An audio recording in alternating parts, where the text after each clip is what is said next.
Let's bring in our panel. Joining me tonight is broadcaster, author and journalist Kel Richards and columnist at The Spectator and The Australian, Rebecca Weiser. Rebecca, how are you? Lovely to be here on Easter Friday. Yeah, brilliant. And Kel? Thank you, mate. Nice to be here. Well, thank you both for joining me. Look, the thing that really jumps out at me is that if these publications, whose bread and butter really is to stand up for migrants, that's what they champion themselves as being. If they're not casting a light on what's happening at the border, why would Biden have to act? Well, I think we've seen this film before, played here in Australia, and the reality, of course, is that the media can ignore the story up to a point, but ultimately the reality of children in cages, remember when it was Donald Trump and the border, then we had endless footage of children in cages. All of a sudden, we're not getting that reporting now. But sooner or later, this has all sorts of impacts for people in America. It has impacts in terms of jobs and wages. You know, as there is more and more unskilled labour available, it puts downward pressure on wages and so forth. So there is a real political imperative for the government, for the Democrats to get it right. But obviously, they're not feeling necessarily the pressure yet. Definitely. And I mean, credit to the ABC. I mean, historically, they haven't necessarily covered some of this stuff fair, but they've got a journalist on the ground at the border, and she did a very good job of explaining it, I think, with clarity and objectivity.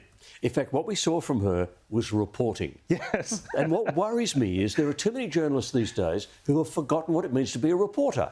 Reporting means you reflect what reality is. You look at the real situation on the ground and you tell your readers, you tell your viewers, your listeners, what that reality is. Now, there are people living in the border states, Texas, New Mexico, California and so on.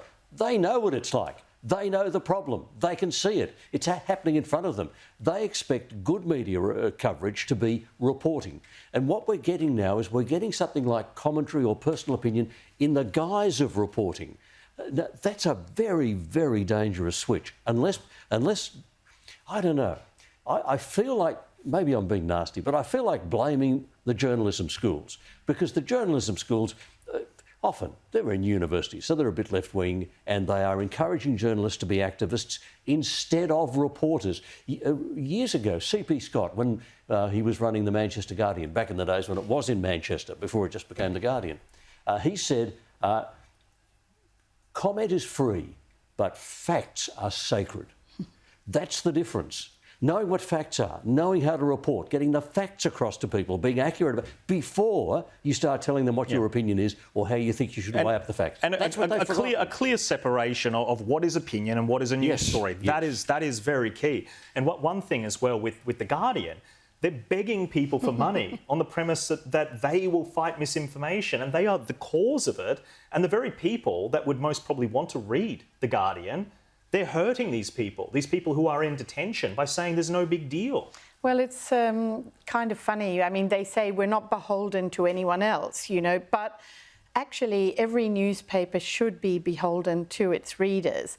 In fact, they're beholden to their own bias, and so that's why we get this distortion. But it won't help them as well. You know, sooner or later people turn elsewhere to get the information. I agree. And look, this could be part of the problem. This is probably part of the reason why journalists are maybe taking some of these Biden government talking points and running. Now, we've got a grab of Biden, who appears to be relying on what is a pre-approved list of journalists while he's bumbling at his very first ever press conference. Okay, hang on. Sorry. Oh, Miss Kim. Kel, what do you make of that? Now, we don't know for sure that he had the pre-approved list of journalists, but he's sorting through his paper. It looks then like he reads the name, and then he goes, you. And another point to make is that not a single Fox News reporter was asked, and presumably they're the media company of opposition, doesn't ask them a question. There are two things here. The first is, speaking for a particular group of citizens, I want to draw a distinction between old age and dementia. The problem is not that Biden is 78.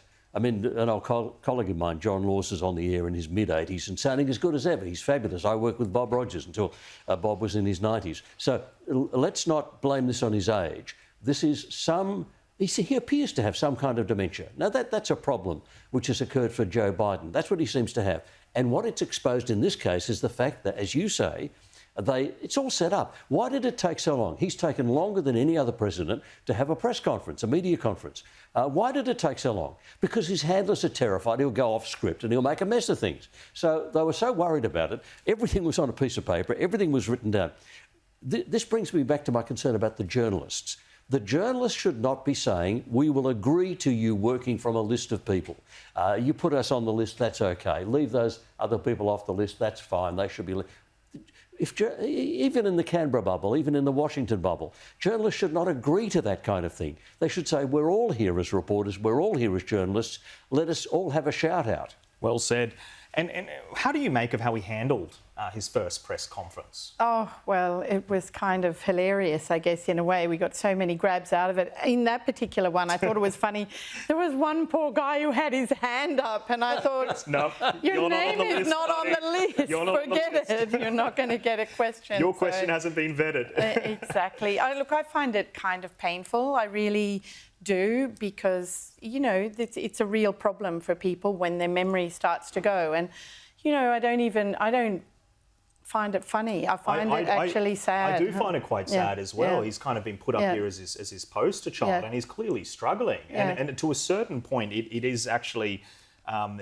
it's a bit worrying for the American people as well. Like, it's past that point where they're just funny gaffes and bumbling. It is actually a little bit serious. I couldn't agree with you more. And who's running the country? You know, if you can't even find whose question, you know, whose name on the list to ask a question, gosh, you wonder what would happen, you know.